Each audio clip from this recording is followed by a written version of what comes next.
So the sovereign, I used to hold one of these up to, if I'm speaking to undergraduates, and just show, this is a sovereign, which is sort of the equivalent of a pound coin really in those days. That was a coin.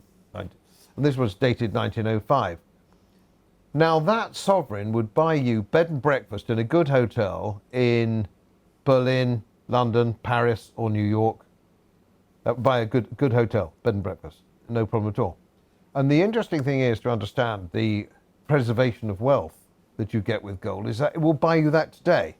A gold sovereign is worth about 450 quid today. Right. And you'll get a decent hotel bed and breakfast in any of those cities today for 450 quid. Not necessarily the very, very best, but, you know, probably okay. Let's look at, one would imagine, would one not? In the 19th century, what's a staple commodity? One might argue bread. When we went onto the sovereign, and the sovereign started appearing in 1820 and all the way through to 1914, and that was the basic coin of the realm in gold. That was that meant a loaf of bread in 1820 was the same price as it was in 1914. Right.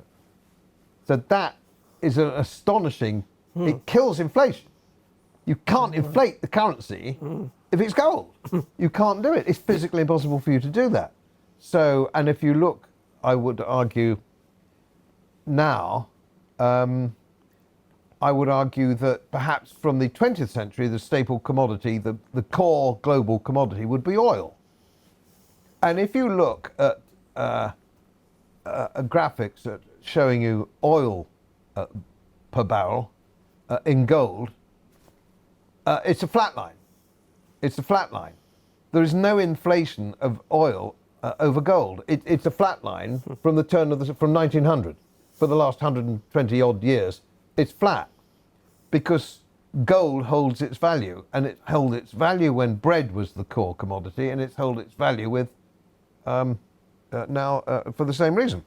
Could I ask, make maybe a broader point, because I know you're an expert in gold. Just a broader point before we go on about how it seems to me, pardon me, I can't remember who I heard this from. I haven't made this up myself. Someone much more learned than me said this. Maybe it was Kenneth Clark, the historian, not the politician. Yeah. Said that there's something almost magical about gold that appealed even to ancient people, that it's one of those metals that you know, you can leave it in a riverbed or in mud for 1,000 years and it comes out. Yeah. It's not different by one atom, and it's very, very finite. I mean, of course, we can find more gold mines and dig up more gold, but essentially it's finite, and that you don't really need to be. It's obvious that it's precious. And that people in the Dark Ages, the so-called Dark Ages, after the collapse of the Roman Empire in the West, it was obvious that the only thing these people wanted, the barbarians of the 6th and 7th and 8th century, all they coveted really was gold. They liked things like amber and garnets and things, but it was gold. It was gold, because it doesn't matter if you're in ancient Sumeria or the 21st century, it's valuable. It has some sort of intrinsic value. Fascinating. Isn't that remarkable? It's remarkable, isn't it? 5,000 years.